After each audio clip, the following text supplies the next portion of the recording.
जोरदार टाळ्यांच्या गजरात आमंत्रित करूया। जय श्रीराम।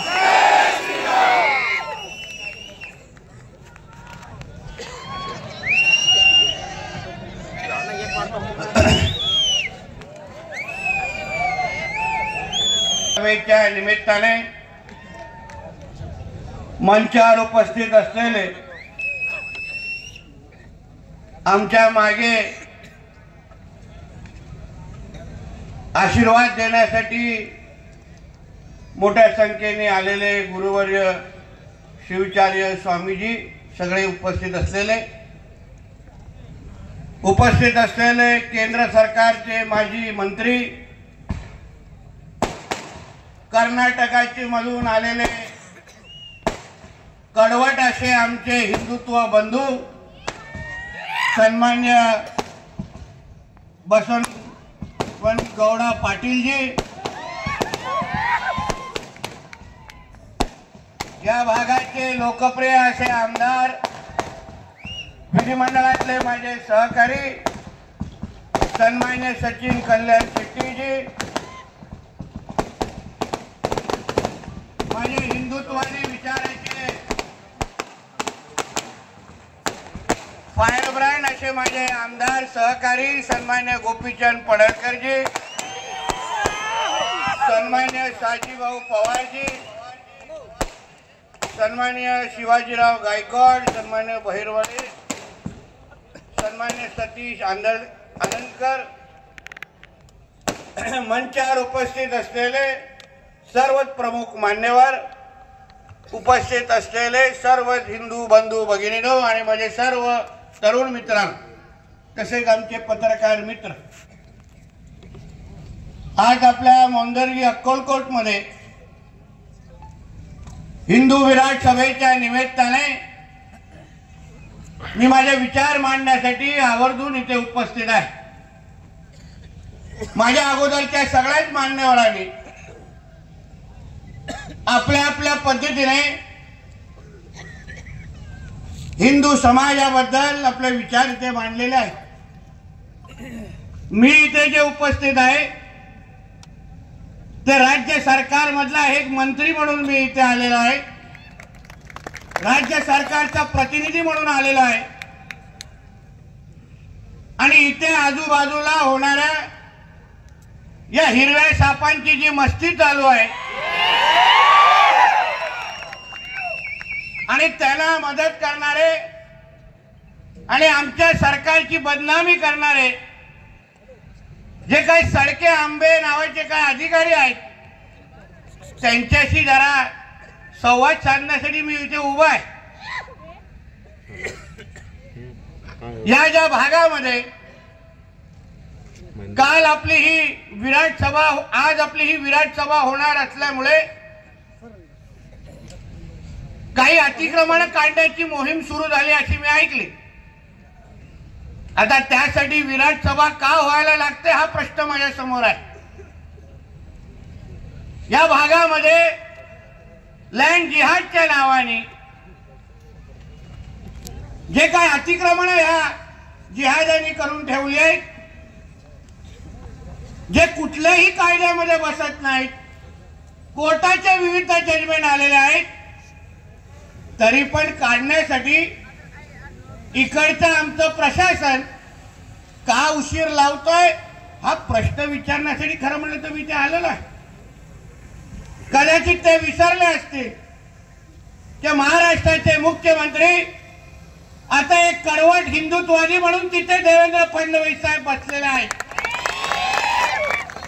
महाराष्ट्राच्या मंत्रिमंडळामध्ये आमच्यासारखे भगवादारी आज मंत्र्याची शपथ घेऊन तिथे बसलेले आहेत। मग तुम्ही अगर कायदा पाळत नसाल, कायद्याने सांगितलेले अतिक्रमण काढत नसाल, तर काय तुमच्या पाकिस्तान मधला अब्बा तुम्हाला वाचवायला येणार काय? कोण येणार? कायद्याचं राज्य नाही, डॉक्टर बाबासाहेब आंबेडकरांनी लिहिलेला संविधान पाळायचं नाही, हा काय तुमच्या बापाचा पाकिस्तान आहे का? इथे काय शरिया कायदा लागू आहे का? ते पाहिजे तिथे तुम्ही तुमच्या गॅस सिलेंडर शुक्रवारी वरती करणार, कायदे आहेत, नियम दिलेले आहेत. मी कुठल्याही हिंदू समाजाला सांगतो की जाऊन कुठेतरी एका कोपऱ्यात टपरी लावा, लगेच कायदा सांगायला येतात बघा भोंगे वाजवत वाजवत. 1 मिनिट पण तिथे ठेवणार नाही. म्हणून महाराष्ट्र सरकार म्हणून जे जे अधिकारी माझा ऐकत असतील, जे जे आपलं मोबाईल मध्ये मला बघत असतील, तुम्ही नीट माझा विषय समजून घ्या. पडळकर बोलले की आपण पत्र लिहिलं पाहिजे. पडळकर साहेबांना सांगतो आता पत्र लिहिण्याचे दिवस गेले, आता आदेश देण्याचे दिवस आलेले आहेत. आता आपण नाही लिहायचं पत्र, आम्हालाही बघून दे. डॉक्टर बाबासाहेब आंबेडकरांचं संविधान कुठला अधिकारी पाळत नाही. अहो साधारण काय नियम कायदे आहेत, अतिक्रमण झालेले आहेत, चालायला लोकांना जागा नाही, पाहिजे तिथे हे लोकांनी मदरसे उभे करून ठेवलेले आहेत. कोणाला विचारून ठेवले आहेत, कुठला कायदा आहे? म्हणून आज मी तुम्हाला या निमित्ताने, या हिंदू विराट सभेच्या निमित्ताने सरकारचा प्रतिनिधी म्हणून मी त्या अधिकाऱ्याला मी सांगून जातो, ज्याबद्दल आमच्या हिंदू समाजाने जिथे जिथे तक्रारी दिलेल्या आहेत, ज्या आमच्या हिंदुत्वादी संघटनांनी तक्रारी दिलेल्या आहेत, त्या अगर कायद्याच्या विरोधात असतील तर त्यांना वेळेत काढून टाका, नाहीतर गाडीत मध्ये बसा आणि गपचप मंत्रालयाला या. बाकीचा विषय मी तुमच्याशी बोलतो. उगाच मस्ती करायचे दिवस गेले. आता गेले तुमचे ते महाविकास आघाडीचे कार्टे आता घरी बसलेत. ते काय परत येत नाही सत्तेत, ते काय परत इथे दिसत नाही. जे काय कायदे लिहिले आहेत गपचूप पाळायचे इथे, कुठे इकडे तिकडे वाडवड करायची नाही. अहो काय चाललंय इथे? मला सांगत होते का इथे मदरसांचं प्रमाण केवढं आहे, अतिक्रमण वाढवून ठेवली आहेत की नाही इथे? सांगा तुम्ही मला. कशासाठी पाहिजेत त्या सगळ्या गोष्टी इथे? पाहिजे तिथे तुम्हाला आम्ही पाहिजे तिथे मंदिर बांधू शकतो का? लगेच याल तुम्ही मग चावचाव करत. म्हणून तुम्हाला या निमित्ताने सांगतो, मला काय जास्त फिरवत बोलायची सवय नाही. आणि माझ्या बाजूची बॅटिंग आमच्या पाटील साहेबांनी आणि पडळकरांनी करून टाकलेली आहे कल्याण. आता काय आपल्याला सेन्सर लागलेला आहे, मंत्री आहे आपण, म्हणून जास्त बोलण्याचं आपलं नाही. पहिल्याच चिठ्ठ्या 4 येतात, साहेब मंत्री आहे जरा आवर्जून बोला, हलक्यात बोला. नाहीतर हे बसले पत्रकार मित्र वाजवायला, उद्यापासून वाजवतील. आणि म्हणून जे समजायचं ते गपचूप समजून ठेवा. इथे काय जेवढे अनधिकृत मदरसे आहेत, मदरसा संदर्भात मी आदरणीय मुख्यमंत्र्यांना मी स्वतः पत्र लिहिलेलं होतं. एक महाराष्ट्रामध्ये एका जिल्ह्यामध्ये आम्हाला मदरसा ची एक इन्क्वायरी आणि माहिती आम्ही लोकांनी काढली. यमनचे नागरिक येऊन त्याच्यामध्ये राहत होते, अतिरेकी येऊन राहत होते. कसला? शिक्षणाच्या नावाने. म्हणजे हे लोकांनी शिक्षणाच्या नावाने हे इकडे मदरसे उभे करून ठेवायचे आणि कोण तिकडे आतमध्ये बघायला गेलं तर हे लोकांच्या अतिरेक्यांना हे लोक दूध पाजत बसत असतील तर कशाला ठेवायचे तुमचे सगळे मदरसे? काढून टाकण्यासाठी पाठपुरावा मी स्वतः मंत्री म्हणून या निमित्ताने करणार आहे. हे सगळे नाटकं आमच्या इथे चालणार नाही. तुम्हाला काय नाटकं करायची आहेत ना, निघून जा पाकिस्तान बांगलादेश मध्ये, ढाकून तुम्हाला इथे करायची नाही. म्हणून माझ्या हिंदू भावांना बंधूंना मी सांगतोय, बघा हे आमचे बाकीचे 2 नेते मंडळी काय बोलले आमचे पाटील कर्नाटक मध्ये लढतायत ना. मी बोललो ना त्यांना कळणार ना, ते काय बोलले ना मला कळणार. तुम्ही समजू नंतर काय. पण जे ते करतायत त्याबद्दल आम्हालाही सार्थ अभिमान आहे. बोलण्याला हिंमत लागते, गुणवण्यामध्ये ताकद लागते. हो असंच कोण बोलू शकत नाही. पण शेवटी हिंदू म्हणून तुम्ही प्रत्येकाने वेस्ट बेंगॉल मध्ये काय चाललंय ते आवर्जून बघा. हिंदू मारले जात आहेत, हिंदूंना ठेचून मारतायत. का?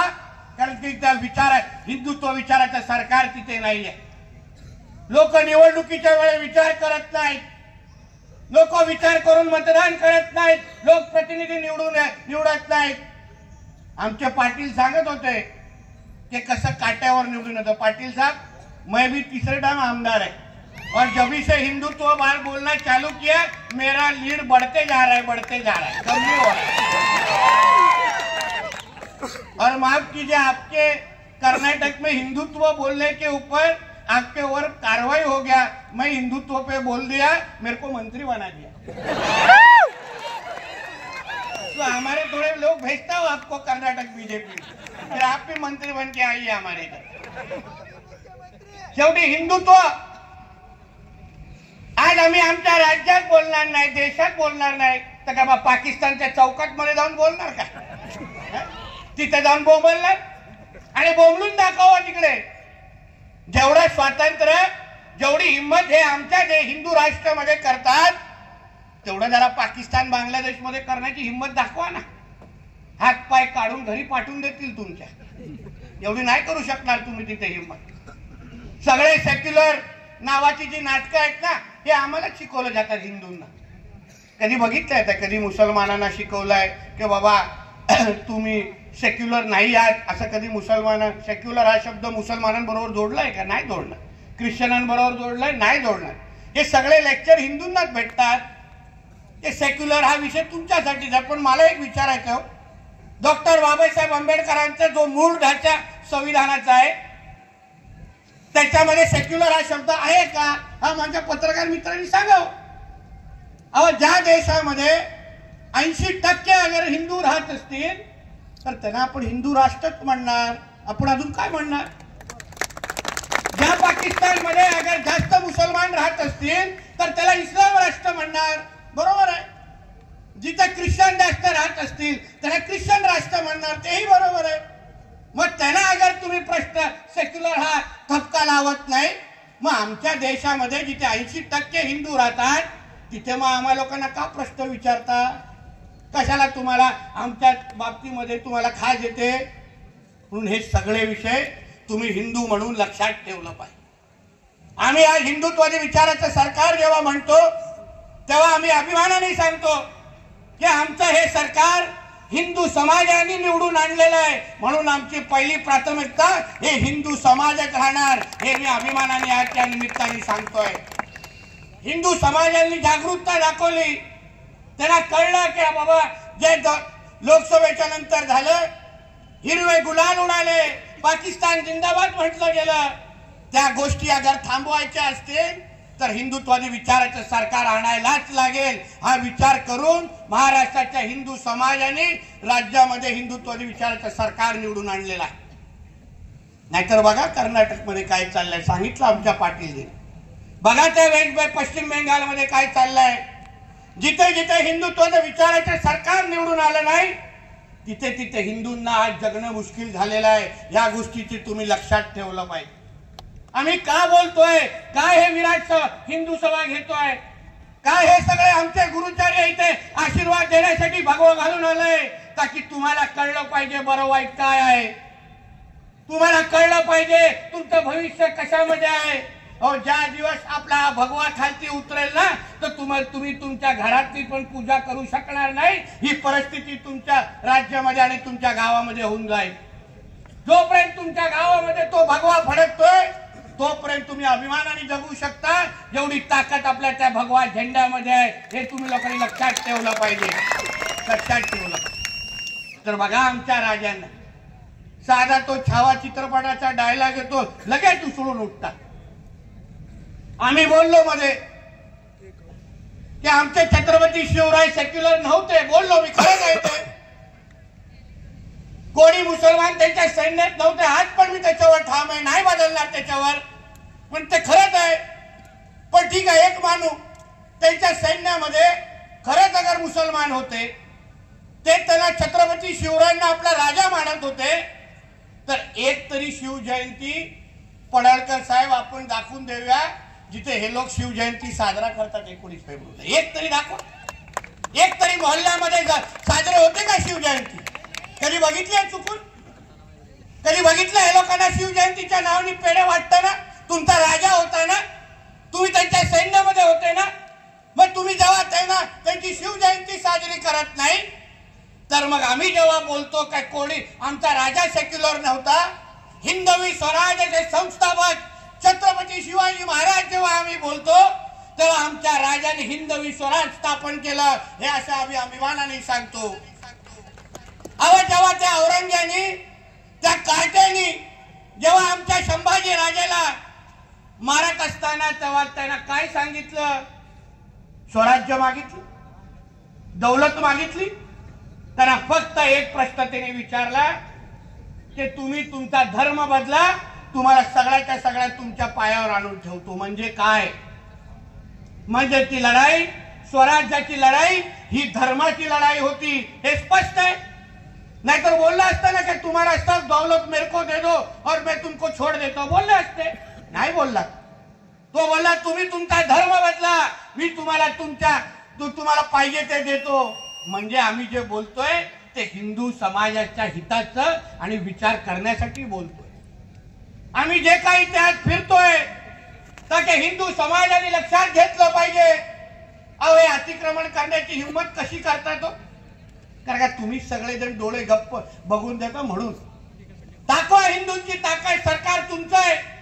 आम्ही नाही बोलत आंदोलन करा, आम्ही नाही बोलत हात उचला, आम्ही बसलो नाही सरकारमध्ये. गेले ते दिवस हात उचलण्याचे इनिशिएशन घेण्याचे, आता ह्या लोकांना घाम फोडण्याचे दिवस आले, ते लक्षात ठेवा. या जिहादाने आपल्या अब्बा आठवणीत केलेला पाहिजे कि नहीं, ये सरकार हमारा नहीं है. अगर हम हिंदू की एक इंच भी जमीन ले लेंगे तो ये हमको हमारे घर में सोने देंगे नहीं, अशी भीती त्यांच्या निर्माण करण्याची वेळ आता आलेली आहे. तरच या सगळ्या सभेचे आहे हो. नाहीतर आपले पाटील बोलतायत तर शिट्या मारणार, आमचे पळलकर बोलतायत तर शिट्या मारणार. झालं काम, घरी वाचायचं, झोपायचं, उद्या सकाळी परत येत अतिक्रमण तयार. त्यांचं काय? डोंगण वरती करायला फक्त शुक्रवारची गरज भासत नाही त्यांना. कधी डोंगण वरती येतं, पाहिजे तेवढा येतं. म्हणून आपल्याला सांगतो, या जिहादांची मनसुबे लक्षात ठेवा. वक्फ म्हणजे काय? कशाला आपल्या मोदी साहेबांनी त्या कायद्यामध्ये बदल आणले, कशाला केलेले आहेत? जेणेकरून असंख्य हिंदू समाजाच्या ज्या जमिनी लाटल्या गेलेल्या आहेत त्या जमिनी तुम्हाला परत भेटल्या पाहिजे. म्हणून देशाच्या आदरणीय पंतप्रधानांनी तुमच्यासाठी तो निर्णय घेतलेला आहे, तो पहिला लक्षात ठेवा. मी आलेलो आमच्या हिंदुत्वादी कार्यकर्त्यांबरोबर आपल्या या सोलापूर शहरामध्ये. मी गेलोय आमच्या हिंदू समाजाच्या घरांमध्ये. जेव्हा त्यांना हक्काचं पाणी मिळत नाही, 1 इंचाची जमीन गेली नाही का? कारण का वक्फनी त्यांची जमीन घेतली गेलेली आहे. आता नाही होणार, काय चिंता करू नका. ठीक आहे, आज इंटरिम स्टे भेटला असेल. आमच्या काही पत्रकारांना ना काही कोर्टाचे जजमेंट पण समजत नाही. सगळ्यांना असं म्हणत नाही. लगेच तो दुपारी निर्णय आला, फोन आले आम्हाला, साहेब तुम्हाला काय वाटतं आता स्टे मिळाला? अरे मला गप रे, तुला नाही कळत, दांडा घुसवणं एवढं सोपं नाही. तुम्ही पहिला नियम कायदे समजून घ्या. जजमेंट अशी आली आहे की पुढच्या तारखेपर्यंत इंटरिम स्टे भेटलेला आहे. म्हणजे पुढची तारीख सरकार जेव्हा आपली बाजू मांडेल तेव्हा त्यांचं सरकारचं ऐकल्यानंतर पुढे ती केस चालणार आहे. बाकी त्या कायद्या संदर्भात एवढं काही झालेलं नाही. उगाच ह्या लोकांनी उगाच आपल्या मोहल्ल्यांमध्ये पेढे वाटण्याचे आणि शीर कुर्मा खाण्याचे दिवस नाहीत. थांबा थोडं, अजून बर्नर लावायचंय डोंगणाखाली. आणि म्हणून सांगतो, अतिक्रमणा संदर्भात जे मी सुरुवातीला बोललो त्याच्यानेच समारोप करतो. मलाही पुढे पुण्याला जायचं आणि मग रात्री मुंबईला जायचं. म्हणून आपल्याला आवर्जून सांगतो, प्रशासनाला आवर्जून सांगतो, इकडच्या जे जे तक्रारी आलेल्या आहेत, सरकार आमचं आहे, हिंदुत्वादी विचारायचं आहे. एक मंत्री म्हणून, सरकारचा प्रतिनिधी म्हणून तुम्हाला जाता जाता सांगतोय, कुठलाही अतिक्रमण आम्हाला जास्त वेळ इथे दिसलं तर मग देवाभाऊचं सरकार कसं काम करतं हे तुम्हाला निश्चित पद्धतीने समजवण्याची जबाबदारी आमची असेल. बुलडोजर इथे कमी पडत असतील तर मी पाठवतो कोकणाकडून, काय चिंता करू नका. माझ्याकडे वर्षभराचा स्टॉक बाकी आहे तिकडे, त्याची चिंता करू नका. पण ही घाण इथे साफ करून दाखवा. तुम्ही आमचं सरकार म्हणून आमची प्रतिमा जपा. तुम्हाला चांगलं पद देण्याची जबाबदारी ही आमची असेल, हा विश्वास इकडच्या अधिकारी वर्गांना देऊन जातो. बघा नाशिक मध्ये काल परवा काय झालं, किती वळवळ करत होते, शेवटी फिरला ना बुलडोजर. काय झालं, अब्बांनी फोन उचलला, आम्हींनी अब्बाला फोन दिला नाही दिला, गेला गेलं सगळं, जमीन दोष झालं, साफ झालं. माझ्या महाराष्ट्र नाशिकच्या पोलिसांचं मी अभिनंदन करतो. स्वतःची जीवाची पर्वा न करता या जिहादाने त्यांच्यावर दगडं मारली हे विचार करा. म्हणजे काही जे आमचे पोलीस अधिकारी त्यांची मदत जे काही करणारे आहेत, तुम्ही काल नाशिकची घटना ऐकून घ्या. जेव्हा ह्यांचा धर्माचा विषय येतो तेव्हा हे तुमच्यावर दगड मारण्याचे विषय नाशिकमध्ये झालेले आहेत. कित्येक आमचे पोलीस अधिकारी नाशिकच्या रुग्णालयामध्ये उपचार घेत आहेत. म्हणजे हे कोणाचेच होणार नाही, हे जिहादी. म्हणून तुम्हाला आज ह्या निमित्ताने सांगतोय, आमच्या मोंदर्गीच्या सर्व माझ्या हिंदू समाजाला मला विश्वास द्यायचे, ताकद द्यायची, हिंमत द्यायची आहे की तुम्ही कोणाची घाबरायची गरज नाही. हे महाराष्ट्र सरकार आणि हिंदुत्वादी विचाराचा प्रत्येक कार्यकर्ता हा तुमच्या बरोबर उभा आहे. तुम्ही कसलीही चिंता करू नका. असतील ते लोक 35-40% पोचले असतील, त्यांना कसं 10% आणायचं आहे ना, तो पहिला कार्यक्रम ठरवा. आम्ही बसतोय, आम्ही आहे इथे. किती काही येऊन दे, त्यांची काही हिंमत दाखवून दे, आम्हालाही बघायचंय या हिंदुत्वादी विचाराच्या सरकारच्या समोर तर काय हिंमत दाखवतात हे आम्हालाही आजमावायचं आहे. मग आम्हालाही बघायचं त्याला कोण मदत करायला पुढे जातंय. आणि म्हणून मोंदर्गीच्या माझ्या सगळ्या हिंदू समाजाला मी जाता जाता विश्वास देतोय की हिंदू म्हणून तुम्ही हिमतीने इथे राहा, अभिमानाने सांगा जगा, आणि पाहिजे तिथे भगवा फडकवा, तुम्हाला काही होणार नाही याची जबाबदारी इथे सांगायची आहे. काही चिंता करू नका, हे सरकार तुमचं आहे. 2-4 टकली असतील पण सरकार पूर्ण तुमचं आहे. तुम्ही आणलेलं सरकार आहे, तुम्ही निवडून गेलेले आमदार म्हणून आमचे कल्याण शेट्टी आदर्श काम इथे करता, आमचा त्याच्याबद्दल सार्थ अभिमान आहे. म्हणून कशाचीही चिंता करू नका, फक्त एक फोन करायचा, बाकी पुढचा कार्यक्रम माझा. म्हणून एवढं जाता जाता सांगेन ते जे काय तुम्ही मोठ्या संख्येने इथे उपस्थित आहात, आम्हाला विश्वास तुम्हाला विश्वास देण्यासाठी आम्ही हा जे हिंदू विराट सभा घेतलेली आहे. कुठेतरी मोंदर्गी मधल्या, अक्कलकोट मधल्या हिंदू समाजाला विश्वास बसला पाहिजे की हा सरकार, हा मुख्यमंत्री हा तुमचा आहे, हे सरकार तुमच्यासाठी काम करणार आहे. म्हणून तुम्ही कशाचीही चिंता करू नका.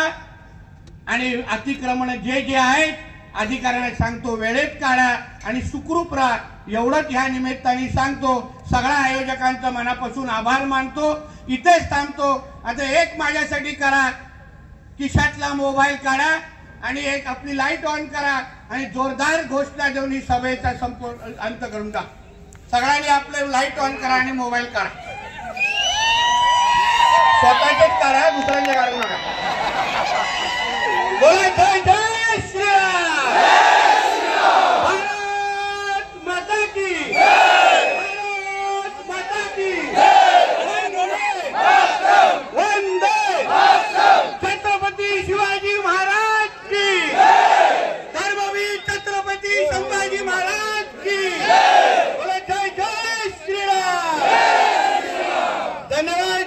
जय हिंद, जय महाराष्ट्र.